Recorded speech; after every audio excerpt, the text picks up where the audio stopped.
Hi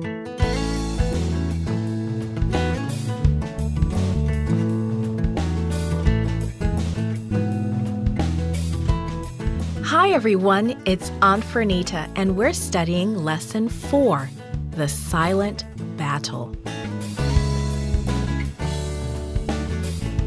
The message is, in God's family, we all work together. Our memory verse this week is from Psalm 133, verse 1. How good and pleasant it is when brothers live together in unity. Did you ever feel so excited you couldn't sleep? Or have you ever woken up extra early on an extra special day? That's how it may have been the day that the army of Israel marched for the first time around Jericho. Long before daybreak, the Israelite soldiers and priests arose. After a hurried breakfast, the soldiers dressed for battle. Soon they lined up behind the golden ark of the covenant. 4 priests in spotless white robes stood ready to lift the poles of the ark to their shoulders. When Joshua, the leader of Israel, appeared, he encouraged all the people. "Do not give a war cry," Joshua directed. "Do not raise your voices. Do not say a word until the day I tell you to shout." A war cry always helped the soldiers feel brave, and it scared the enemy. But Joshua wanted the soldiers to rely only on God. Soon the long parade marched away. A small group of armed soldiers led the way. Behind them came 7 priests blowing ram horns trumpets. Then 4 more priests carrying the Ark of the Covenant. The rest of the army followed. As the Israelites approached Jericho, they saw that the city gates were tightly closed. Soldiers lined the top of the city walls. Their weapons were ready. But before reaching the walls, the Israelites turned and began marching around the city. When the priests rested their trumpets for a few minutes, the only sound was the tramp of hundreds of feet. The Israelite parade marched all the way around Jericho. Then they headed back to camp. The soldiers on the walls lowered their weapons, completely puzzled. What was going on?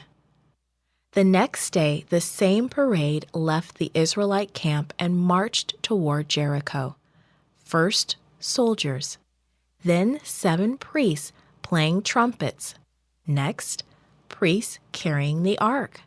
And finally, more soldiers. Trumpets blared. The soldiers marched.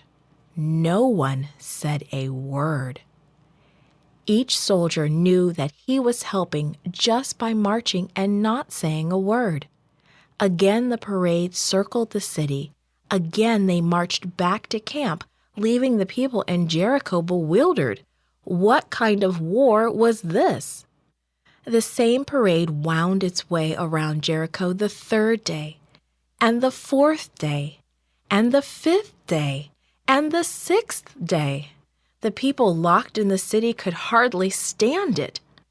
At sunrise on the 7th day, the long parade of soldiers and priests formed once more. They left the Israelite camp and moved toward Jericho.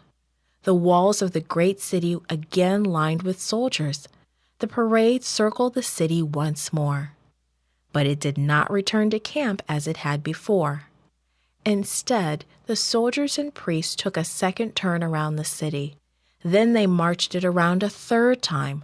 Then the Israelite army marched all the way around Jericho 4 times, 5 times, 6 times, 7 times.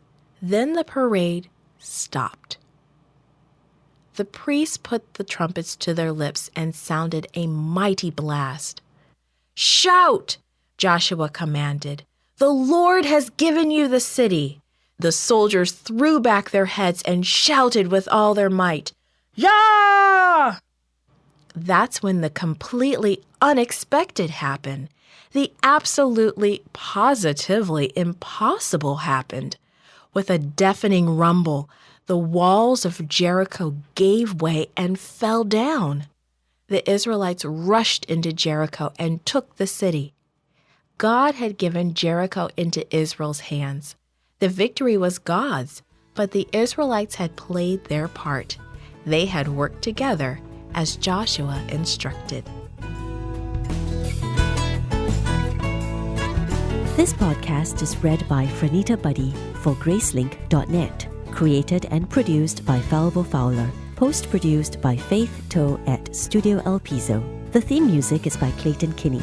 Animation and artwork by Giogo Godoy. The audio engineer was Karel Holness. For more information, please visit Gracelink.net.